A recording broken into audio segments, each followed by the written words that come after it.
GM रवा इडली बनाने के लिए 1 कप जीएम रवा इडली मिक्स लें।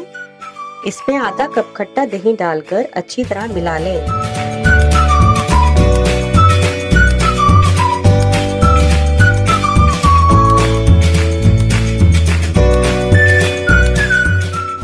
एक से 2 मिनट के लिए अलग रख दें। मिक्स में 1 और कप खट्टा दही डालकर अच्छी तरह मिला लें।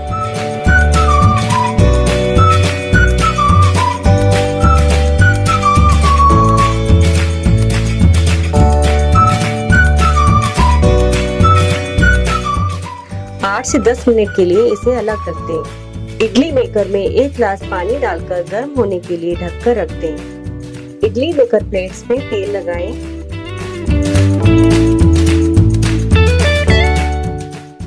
इडली बैटर मिक्स मोल्ड में डालें।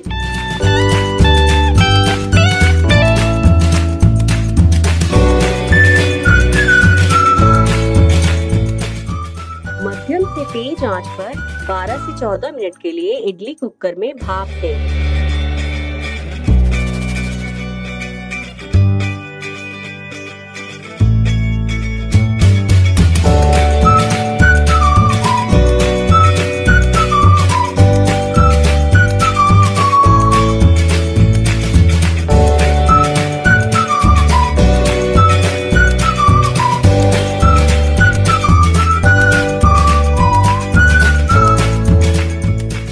आपकी इडली तैयार है। अब इसको सांभर या दाल के साथ खाएं और इसका आनंद लें।